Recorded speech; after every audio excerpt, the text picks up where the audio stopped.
No, I just had a conversation about this the other day, and I actually stumbled on this like tactic that I didn't even realize I was doing. So Money Lab, for example, has a lot of backlinks that I have done zero outreach. I didn't do anything to build them. What I did was, and I didn't know I was doing this. It wasn't like I set out to do this type of content for this type of result.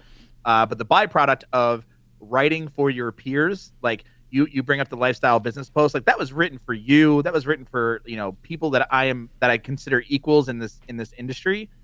It wasn't written for everyone, and so when I did that and I spent weeks on that post because I wanted everyone to feel something. I got text messages from people that I'm friends with in real life who were just like, this post was amazing. Well, it turns out like you guys all have websites, so everyone's linking to it, everyone's posting on Reddit and stuff, and with that mindset, because that's kind of the same mindset that I want to have with Brew Cabin, where I'm writing to the people who homebrew, who take it as seriously as I do. And what's great about that mindset is that it's great for people who are just starting out too, because they're getting like a very professional viewpoint of something that they can aspire to.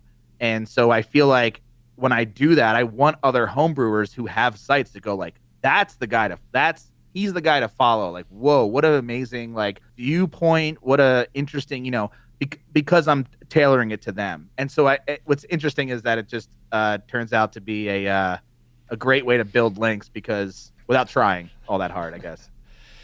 Yeah, and I think, well, this make money online space is weird, and I gotta say, I mean, you can't discount the stuff that you've done, Matt. So you got Money Lab, you've been, featured all over the place talking about Swim U, so that's Hmm. pretty popular, and Listen Money Matters, which, I mean, let's talk about this too, because this was all part of the post. Which, if people want to dig into it, there's a link in the show notes in the description here.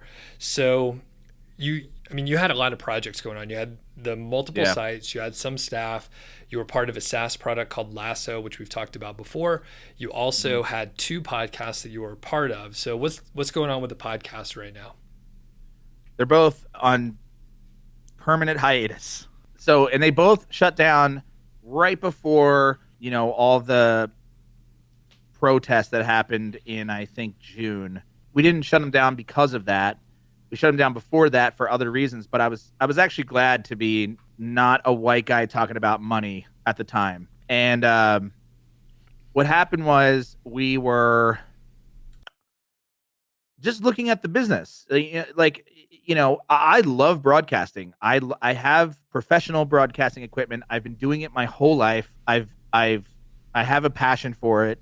I love and when I say broadcasting, I mean like radio. I would love to do if I knew any like I love jazz music, but I'm not like a jazz head. Like I don't know like artists and stuff. I just like the music.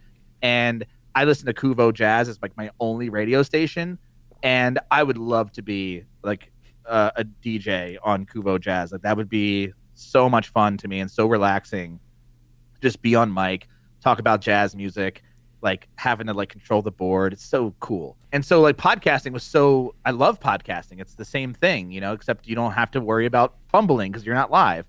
And we did it for so many years. I mean, Listen Money Matters has been running for like 8, 9 years or something like that. I think 2013 we started, so 7 years. We got to a point where, you know, Listen Money Matters made decent money, but it wasn't making a ton of money. And the reason why is because we were very bad at sponsorships.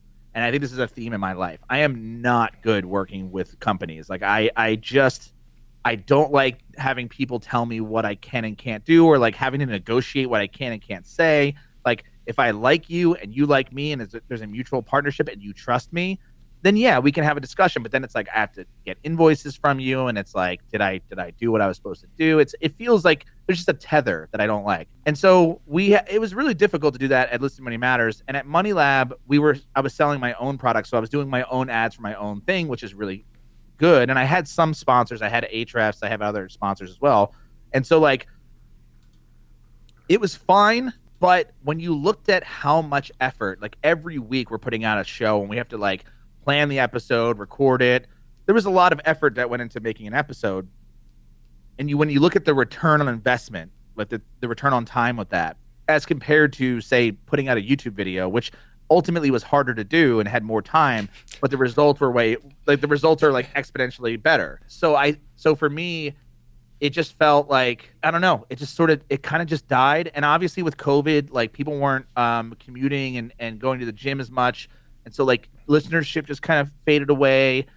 And it's weird because there's a special connection, and I miss that part of like, people are like, where is it, what's happening? And I'm like, look, I've gone on record to say what happened, which is basically like, we looked at the numbers, like this isn't lucrative for us, and this is like, it's really difficult to do this show, and we just not dedicating enough time to it. We're not owning this as our platform, and it's always a secondary thing. And so if we had to choose between doubling down on a podcast or doubling down on a video, episodes on video, or even a podcast on video, that's where we felt that our efforts would be more rewarded for the time. So although we didn't do that because that's also hard, and we were just like, and then because of Lasso and working on that, it just became like, putting out content was so difficult because we were so busy on the product itself and building it.